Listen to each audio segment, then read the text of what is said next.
ہمیں لوگوں پر حاکم بنایا، ہم ہیں حاکم، ہمیں حاکم بنایا ہے لوگوں پر، حکم ہمارا چلتا ہے۔ اس لیے نبی نے غدیر میں فرمایا تھا نا، ان اللہ مولایا، اللہ میرا مولا ہے، انا مولا المومنین، میں مومنین کا مولا ہوں، من کنت مولا ہو فہذا علی مولا۔ اور نبی نے غدیر خطبے میں سب کا تعارف کرایا تھا کہ میرے بعد حاکم علی ہے اور اس کی جو اولاد ہے، پہلے ان کا میں باپ ہوں، پھر بعد میں علی باپ ہے، کیونکہ علی کی جو اولاد ہے وہ میری نسل ہے، صلب علی کا ہوگا، نسل میری چلے گی۔ تو اب فرمایا اس کے بعد اما بعد، یہ میرا بھتیجا محمد بن عبداللہ صلی اللہ علیہ وسلم جو شرافت میں، نجابت میں، عقل و فضل میں تمام دنیا سے بہتر ہے، یعنی جیسا عقل محمد عربی کے پاس ہے کسی کے پاس نہیں، جیسا فضل محمد عربی کے پاس ہے دونوں جہانوں میں کسی کے پاس نہیں ہے۔ جناب ابو طالب نے جو اعلان کیا، قرآن نے اس کی تصدیق کی ہے کہ اللہ نے فرمایا کان علیہ کا فضل اللہ کبیرہ، تیرے پر اللہ کا بڑا فضل ہے۔ پھر کبھی فرمایا فلا سوف یؤتیک ربک فترضی، میں تجھے اتنا دوں گا کہ تو راضی ہو جائے گا۔ جناب ابو طالب نے فرمایا شرافت کے لحاظ سے، جب شرافت کی باری آئی تو اللہ نے سورۃ یونس میں فرمایا وما تکون فی شان ما تتلو منہ من قرآن ولا تعلمون من عمل الا كنا علیکم شہودا تفیضون فیہ، میرا محبوب تو سوئے تو میں دیکھوں، میں جاگے تو میں دیکھوں، تو اٹھے تو میں دیکھوں۔ اور پھر عقل کی باری آئی تو فرمایا وما ینطق عن الہوی ان ہوا الا وحی یوحی۔ جناب ابو طالب نے پہلے ہی تصدیق کر دی کہ جتنا عقیل میرا مصطفیٰ ہے کائنات میں کوئی نہیں، اور جتنا فضل والا میرا مصطفیٰ ہے، کتنا بڑا فضل ہے، وما ارسلناک الا رحمۃ للعالمین۔ ابھی قرآن کا نزول نہیں ہوا، قرآن کے نزول سے پہلے جناب ابو طالب وہ فضائل پڑھ رہے ہیں جو قرآن کی بارے میں آیتوں نے تصدیق کی ہے۔ آگے فرمایا اس کا مقابلہ قریش کے جس جوان سے بھی کرو گے تو سب سے بہتر میرا مصطفیٰ ہوگا۔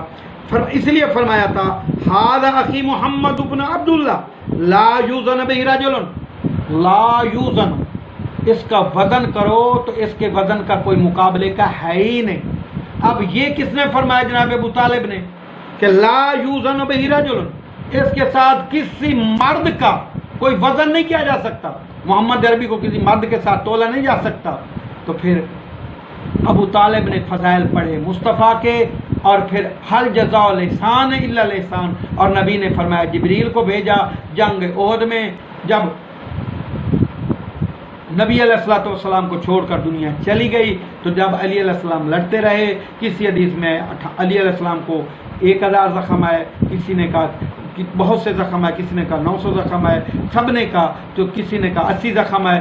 اور مولا امیر المومنین جب علی زخمی عالم میں لڑتے رہے تو اللہ نے جبریل نازل کیا، فرمایا لا فتح الا علی لا سیفا الا ذوالفقار۔ ادھر سرکار ابو طالب نے فرمایا کہ لا یوزن بہ رجل الا رہجن بہ وَإِنْ كَانَ فِي الْمَالِ قَلٌّ، اگرچہ اس کے پاس مال کی کمی ہے بظاہراً، یعنی جناب خدیجہ الکبریٰ تو ایک کمپنی کی مالک تھی اور اس کی پوری کمپنی شام میں چلتی رہتی تھی، لیکن جناب ابو نے فرمایا کبھی مال میں نہ تولنا، فالمال ظل زائل، مال تو زائل ہونے والا سایہ ہے، دولت تو ڈلتی بڑھتی چھاؤں ہے۔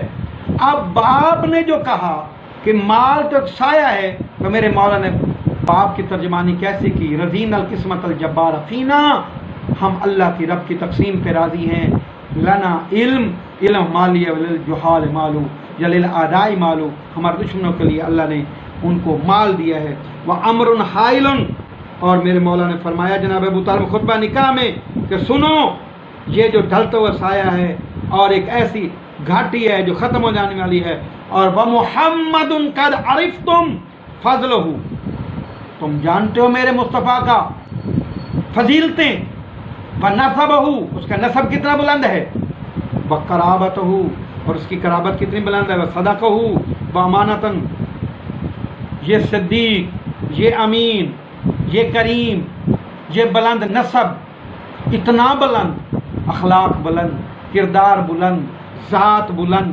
صفات بلند۔ پھر فرمایا وَبَذَلَ لَهَا وقد خطب خدیجۃ بنت خویلد بذل لها من الصداق ما عجلہ. اللہ اکبر اللہ اکبر.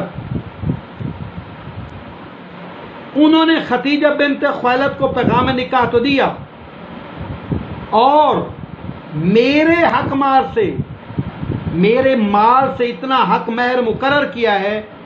اور جناب ابو طالب نے فرمایا ہوا وہوا واللہ لہو، خدا کی قسم یہ سارا مال ہی اسی کا ہے، میرا مال مصطفیٰ پہ قربان، میری جان اس پہ قربان. واللہ بعد خطب جسیم، خدا کی قسم جس نے پیغام بھیجا ہے، جس کا میں نے نکاح پڑھا ہے، خطر الجلیل، وہ مستقبل کا جلیل القدر اور عظیم المرتبت انسان ہے. مستقبل کا ان فیوچر یعنی جلیل القدر اور عظیم المرتبت کون کہہ رہے ہیں؟ جناب ابو طالب. جلیل کہہ رہے ہیں اور جسیم کہہ رہے ہیں، یعنی طاقت میں اس کا کوئی مقابلہ نہیں کرے گا. طاقت اتنی ہوگی کہ اللہ فرمائے گا اذا جاء نصر اللہ فتح اذ جاء نصر اللہ والفتح ورأیت الناس يدخلون فی دین اللہ افواجا فسبح بحمد ربک واستغفرہ انہ کان توابا. تو اب ایک ایک لفظ ان کی جو ہے وہی کی ترجمانی کر رہا ہے. اس خطبے کے بعد کیا بات رہ جاتی ہے کہ جناب ابو طالب علیہ الصلوۃ والسلام کے ایمان کا، ان کی عظمت کا، جو مصطفیٰ کو حق مہر دے رہا ہے. اور دیکھیں میرے دوستو، اللہ عادل ہے یا نہیں؟ بالکل ہے. جو اللہ کو عادل نہیں مانتا وہ ظالم ہے، وہ لعنتی ہے، وہ دار اسلام سے خارج ہے. اللہ نے فرمایا حل جزاء الاحسان الا الاحسان، میں احسان کا بدلہ احسان دیتا ہوں. ابو طالب تو نے میرے مصطفیٰ کا نکاح پڑھا ہے، نکاح پڑھا ہے نا زمین پہ، تیرے بیٹے کا نکاح میں آج پہ پڑھوں گا. میرے مصطفیٰ کو تو نے پالا ہے، تیرے بیٹے کو مصطفیٰ پالے گا. میرا مصطفیٰ تیرے گھر میں رہا ہے، تیرا علی میرے گھر میں آئے گا. اور دیکھیں میرے بھائیو، دو نکاح امیر المومنین کے ہوئے، ایک عرش پہ ایک فرش پہ. اللہ نے نکاح پڑھا. اللہ خود فرماتا ہے جو مجھے قرض حسنہ دیتا ہے میں اسے دگنا دیتا ہوں. اور ابو طالب علیہ السلام نے حق مار دیا تو سیدہ کائنات کو اس لیے فرمایا تھا کہ یہ جو پوری کائنات کی زمین ہے وہ سیدہ کائنات کا حق مار ہے. تو اب اس سے پہلے ولیمہ کی رسم نہیں تھی. 7 دن جس ذات کا ولیمہ ہوا ہے، ابو طالب نے پورے مکہ میں اعلان کیا تھا کہ کسی گھر میں چولہا نہ جلے، جس کو جتنا بھی کھانا چاہیے 7 دن محمد عربی کا ولیمہ چلتا رہے گا. یہ کریڈٹ، یہ عظمت جناب ابو طالب علیہ السلام کی ہے کہ اللہ نے ان کو اپنے محبوب کا نکاح خوان بنایا ہے. اور ابو طالب علیہ السلام کے نکاح کی یہ عظمت اور برقرار ہے کہ سیدہ کائنات کا عقد مولا علی سے ہوا اور نسل ابو طالب سے اللہ نے 12 امامت کے چشمے جاری کیے، یعنی علی سے لے کر مہدی تک یہ ذریت ابراہیم ہیں.